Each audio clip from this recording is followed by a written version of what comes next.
O'n i yn Comic-Con Llundain 2009 mwyn darganfod mwy am fyd y cosplay, sef costume play.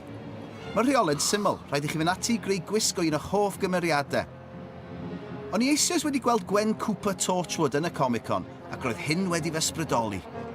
Captain Jack, wyt ti'n trio gweithio fi fod yna aliens yng Nghaerdydd? Shut up, you dyled. Right, pob look, cosplay amdani i Dani. Roedd yna basiant cosplay yn digwydd mewn awr, ond cyn hynny ddoedd rhaid i mi brofi'r beirniad fy mod yn deilwng i fod yn rhan ohono. Roedd y broses beirniadu yn llym, a bu rhaid i mi ateb cwestiynau anodd fel beth oedd fy enw, o le o'n i'n dod, a pwy yn union i fod? Fi wedi cael llwyfan! A dyma'r llwyfan. Wrth i mi sefyll yn y cefn yng nghanol y Two Faces, y Catwomans a'r Chocotanos, teimlais ddau beth.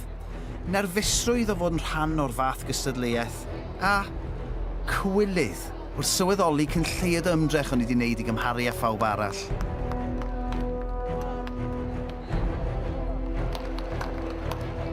Dechreuodd y pasiant ac o'r cychwyn oedd y safon yn uchel.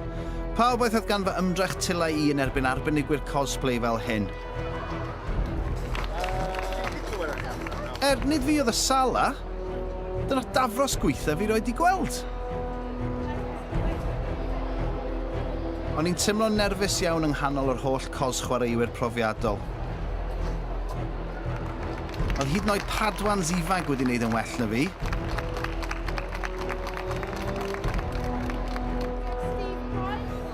Roedd y tensiwn yn cynyddu ochr llwyfan a pawb yn fan anwybyddu. Wrth i fy nhroi agosau, cododd y safon unwaith yn rhagor, ac wrth i'r ddau gi bach yma fynd am droi'r llwyfan, o'n i'n gwbl argyhoeddiedig mae ei gwisgoedd o cami oedd am ennill calonnau'r dorf.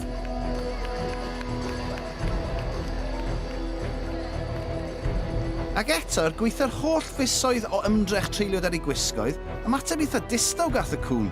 Roedd o'r aros ar ben, a fy nhroi oedd ei ddangos Gwen Cooper i'r byd.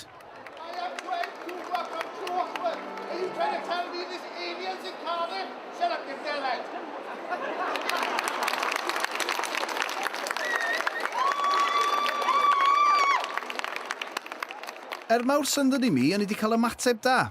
Efallai mae'r cymeriadu cywrain wedi ennill y calonnau. Hwna neu'r danydd gwffi. Rhedais i ffwrdd o'r pasiant cyn i'r dorf newid i meddyliau, ond nid fi oedd yr unig un oedd yn chwysu. Dyma gyfle i gael un golwg arall ar y rhyfeddodau oedd gan y Comic-Con i'w gynnig. Mawr syndod i mi, mae apel y math yma gynhadledd wedi lledaenu. Oedd yn amlwg fod pawb o fan drwm dan ddylanwad sci-fi. Mae Miles newydd ddarganfod bod fi'n gwneud impression o hi ar Torchwood, a fi hala rhywun i lloto fi math.